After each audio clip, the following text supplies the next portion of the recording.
नमस्कार, मी पंजाब डक. आज आहे 16 फेब्रुवारी 2026. तर 2026ला म्हणजे दुष्काळ पडणार आहे का, पाऊस जेमतेम राहणार आहे का, सरासरी इतका पडणार आहे, त्याचं मी विश्लेषण करणार आहे. पण त्या अगोदर आता सध्या अंदाज देणार आहे, कारण की राज्यामध्ये शेतकऱ्याचा हरभरा काढणी चालू आहे, तूर काढणी चालू आहे, त्याच्यानंतर तंबाखू काढणी चालू आहे. म्हणून त्या शेतकऱ्यासाठी अंदाज देतो. राज्यात सध्या तरी आता उन्हाचा पारा वाढत जाणार आहे. म्हणजे जवळपास सांगायचं झालं तर चांगलं 37-38 अंशापर्यंत ह्या फेब्रुवारीच्या शेवटपर्यंत 28 फेब्रुवारीपर्यंत उन्हाचा पारा वाढत जाणार आहे. आणि यावर्षी मात्र 42, 43, 44 अंशापर्यंत काही काही ठिकाणी 45, 46 देखील अंशापर्यंत तापमान जाणार आहे. म्हणून ही अंदाज शेतकऱ्यांनी एप्रिल मे मधला देखील लक्षात घ्यायचा, कारण की यावेळेस ऊन तीव्र राहणार आहे आणि महिन्यातून एकदा ढगाळ वातावरण राहील हे देखील लक्षात घ्यायचं. पण त्या अगोदर मी तुम्हाला आता सध्या महाराष्ट्रातल्या शेतकऱ्याला एक अंदाज देणार आहे. आज आहे 16 फेब्रुवारी 2026. राज्यामध्ये 23 फेब्रुवारी, 24 फेब्रुवारी आणि 25 फेब्रुवारी दरम्यान राज्यामध्ये वातावरणात थोडा बदल होणार आहे. कशामुळे होणार आहे? कारण की काय झालं, इकडं तामिळनाडू, केरळकडे एक कमी दाबाचा पट्टा असल्यामुळं आणि इकडं WD सक्रिय असल्यामुळं, म्हणजे मध्य प्रदेश, राजस्थान, गुजरात आणि तिकडं पाऊस पडत असल्यामुळं त्याचा थोडाफार असर काय होणार आहे, महाराष्ट्रातल्या एखाद्या भागाला बसणार आहे. म्हणजे आभाळ येणार आहे आणि तुरळक ठिकाणी पूर्व विदर्भाकडेच पावसाचं वातावरण तयार होणार आहे. म्हणून हा अंदाज सर्व शेतकऱ्यांनी पूर्व विदर्भातल्या शेतकऱ्यांना लक्षात घ्यायचा. उत्तर महाराष्ट्राकडे देखील ढगाळ वातावरण राहणार आहे, पण पूर्व विदर्भामध्ये चंद्रपूर, वर्धा, नागपूर, भंडारा, गोंदिया, अमरावती ह्या पट्ट्यामध्ये जास्त आभाळ येऊन तुरळक ठिकाणी थोडेफार थेंब येतील. म्हणून हे अंदाज 23, 24, 25च्या दरम्यानचा हा सर्व शेतकऱ्यांनी लक्षात द्यायचा. राज्यभर कुठं असं सगळीकडे खूप काही पाऊस पडणार नाही, त्याच्यामुळे हे देखील सर्व शेतकऱ्यांनी लक्षात द्यायचं. ज्यांचा हरभरा काढणी असायला त्यांना काढू शकता, ज्यांचा तूर काढणी चालू आहे ते देखील काढू शकता. तंबाखूच्या शेतकरी कर्नाटकच्या तुम्ही देखील तंबाखू काढू शकता, कारण की आता सध्या तरी पावसाचं 20-22 तारखेपर्यंत वातावरण नाही. फक्त परत एकदा ना 17, 18, 19 मध्ये 17, 18, 19 उद्या देखील ना राज्यामध्ये काय होणार, काही भागामध्ये मराठवाडा आणि उत्तर महाराष्ट्राकडं अंशतः ढगाळ वातावरण राहणार आहे. म्हणून हा अंदाज लक्षात घ्यायचा. चांगलं ढगाळ वातावरण होईल, काही काही ठिकाणी कुठं थोडंफार राहील हे देखील लक्षात घ्यायचं. आणि त्याच्यानंतर राज्यात सांगायचं झालं तर म्हणजे तामिळनाडू, केरळ त्या पट्ट्यामध्ये काय होणार, तिकडं कमी दाबाचा पट्टा असल्यामुळे तिकडं जरा जास्त पाऊस पडणार आहे. मग त्याच्यामुळे थोडंफार आपल्या महाराष्ट्राकडं वातावरण चेंज होईल. म्हणून हे देखील सर्व शेतकऱ्यांनी लक्षात घ्यायचं. आणि त्यानंतर आता 2026 बद्दल पावसाबद्दल शेतकऱ्यांना एक विश्लेषण देतो. आणि 2026 मला पाऊस सरासरी इतका पडणार आहे. म्हणजे तुम्हाला सांगू इच्छितो, समजा परभणी जिल्हा असेल, समजा बीड जिल्हा असेल, तर बीड जिल्ह्यामध्ये दरवर्षी काय असतं, कधी कधी 550 मिलीमीटर, 500 मिलीमीटर, कधी 650 मिलीमीटर पाऊस असा पडत असतो. म्हणजे सरासरी त्या बीड जिल्ह्याची संपूर्ण सरासरी. तर 2025ला काय झालं की बीड जिल्ह्यात जवळपास 1200-1300 मिलीमीटर पाऊस पडला. काही काही ठिकाणी 1400 पण गेला.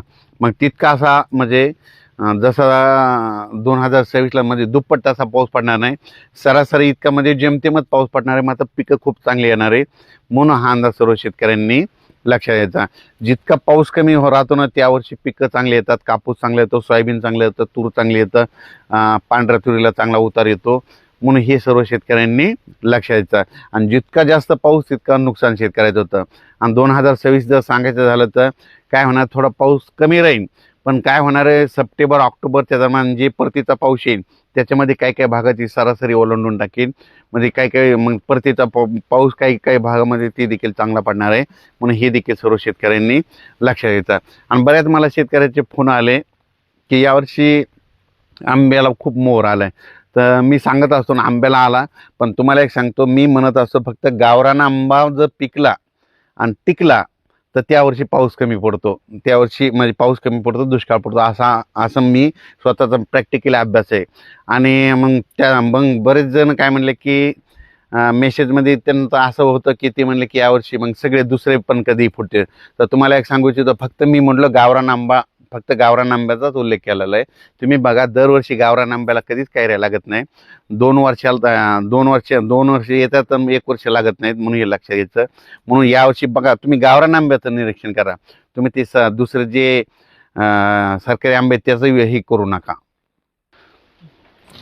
ते जे कलम केलेले आंबे आहेत, तुम्ही त्याला तर कधी आणलं तरी बी फुलावर लागतं, त्याचा विषय करू नका. फक्त मी म्हणलं गावरान आंबा पिकला टिकला का तुम्हाला एक सांगू इच्छितो की त्याच्यावर अवलंबून असताना तुम्ही काय करा, गावरान आंबा बघा. गावरान आंबा जर टिकला आणि पिकला की समजायचं त्यावरची पाऊस कमी होतो, असं देखील माझं मत आहे.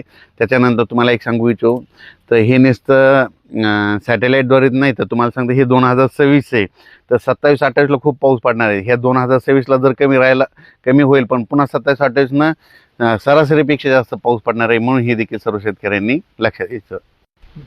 तसेच एका शेतकऱ्याचा मला एक मेसेज आला होता की ती म्हणला की थंडी जर जास्त असली की त्यावर्षीच गावरान आंबे फुटले.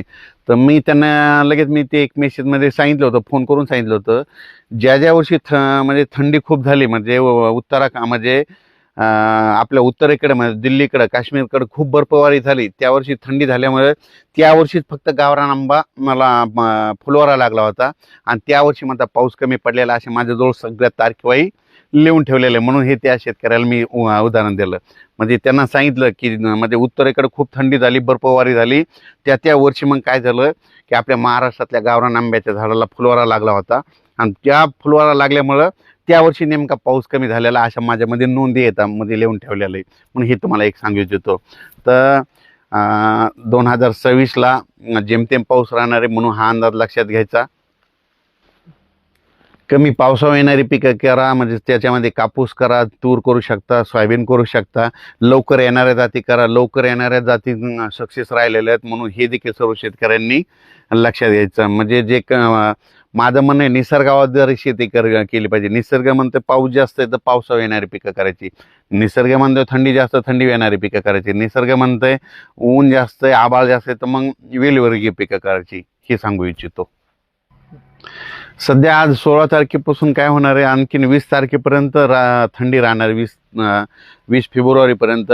22च्या नंतर परत रात्रीची देखील थंडी कमी होत जाणार आहे, म्हणून हे देखील सर्व शेतकऱ्यांना लक्षात द्यायचं.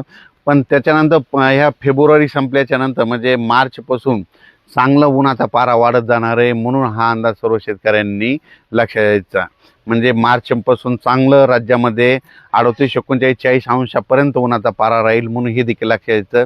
आणि एप्रिल-मे मध्ये जवळपास काही ठिकाणी 39, कुठं 42, कुठं 44, कुठं 47पर्यंत काही भागामध्ये नोंद होणार आहे. म्हणजे यावर्षी ऊन देखील खूप तापणार आहे, म्हणून हे देखील सर्व शेतकऱ्यांना लक्षात घ्यायचं. धन्यवाद.